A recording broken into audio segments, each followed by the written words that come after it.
Bonjour à tous et merci de travail. Nous sommes le journal de Estes. Voici le titre de l'actualité.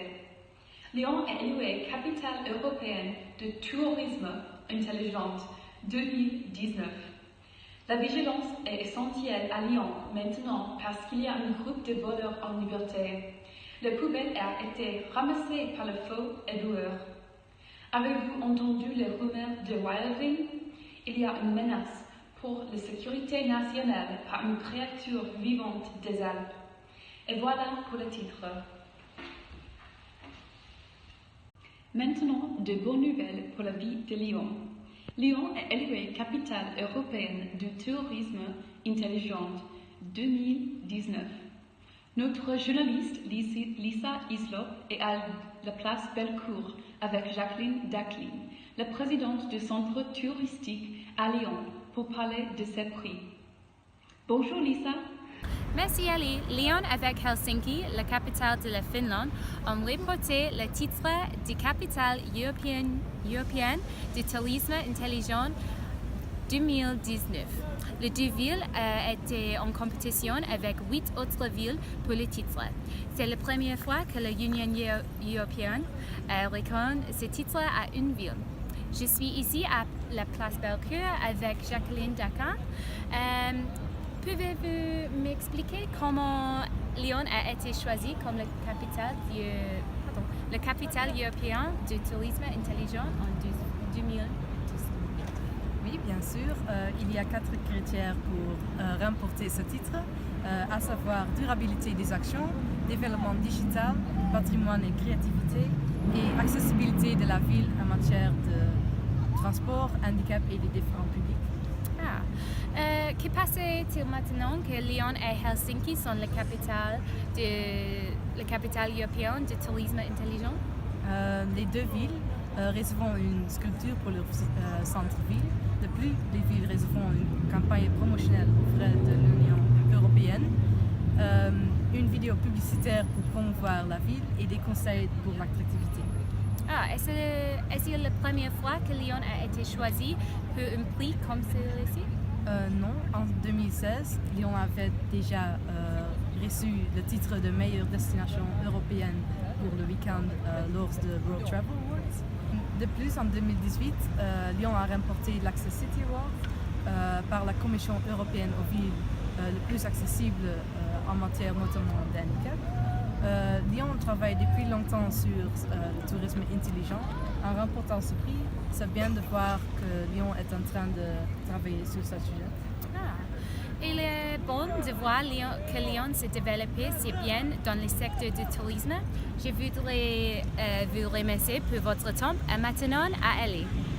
C'était Lisa Islop et Jacqueline Daclin sur la place Bellecour. Merci. En plus de ce prix formidable, la ville peut également organiser un concours pour désigner la capitale du tourisme. Ensuite, ce jour-là, la ville de Lyon a été alertée par une des Chinois qu'il y a les imposteurs en liberté. Les imposteurs sont les faux éboueurs qui, comme les vrais, se présentent avec des gilets jaunes et ramassent les poubelles. Maintenant, Alissa qui parle avec la Chinoise qui a alerté la ville des imposteurs. Bonjour, ici je parle avec Chloé Lema, la femme qui a découvert les faux éboueurs. Merci madame pour parler avec moi. Qu'est-ce qui se passe? C'était samedi vers 10h. Ils étaient plusieurs. Ils ont dit qu'ils étaient envoyés par la mairie et le Grand Lyon. On les a crus, on a dû les payer. Ce qui nous a surpris, c'est que le calendrier était à lambda. Il portait juste l'inscription des encombrants pour souhaite une bonne année 2019, mais aucune mention de la métropole. C'est pas. Avez-vous parlé avec les vrais éboueurs? Oui, quand on a parlé aux vrais éboueurs, ils n'étaient pas au courant, alors j'ai prévenu la mairie.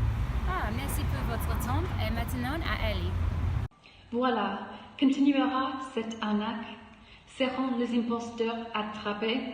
Ce n'est pas certain, donc la vigilance est nécessaire. Maintenant, le flash spécial. Après nous avons eu une assez chaude automne ici à Lyon, le temps change comme vous avez probablement déjà remarqué. Cependant, avez-vous entendu les wildlings? Ils sont un type de créature morte vivante qui arriverait avec le froid et pourrait représenter une menace pour la sécurité nationale. Lisa, pouvez-vous expliquer la situation? Merci Ali, oui, la situation est bizarre et un peu incertaine, donc nous devons être préparés. Parce qu'il y a un reportage que s'il y aurait plus de la neige, qu'ils descendent.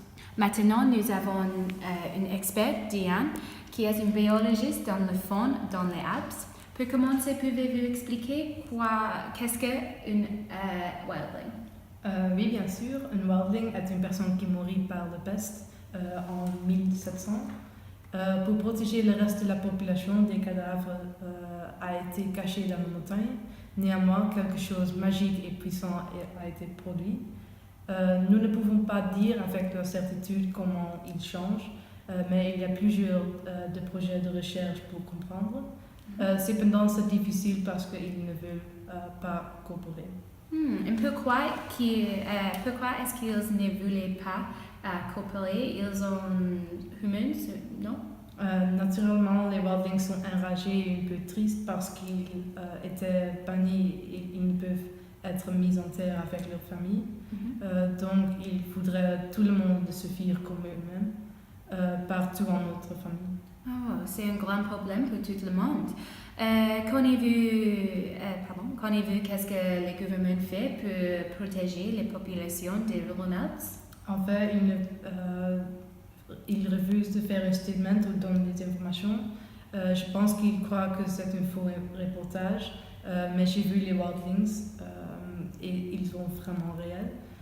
Nous devons arrêter de sortir chez nous pendant la nuit et assurer que nous avons une abondance de la nourriture. Merci pour votre temps et conseil. Et maintenant à Ellie. Merci Lisa et Diane. Demandez-vous une réponse par le gouvernement? Comment il va protéger les Lyonnaises? Nous continuerons à faire la recherche et le reportage sur ce sujet en même temps que ce nouveau développement. Voilà, c'est le fin de cette édition. Merci à vous pour votre fidélité. L'actualité est également sur notre site web, lejournaldestes.com. À la prochaine.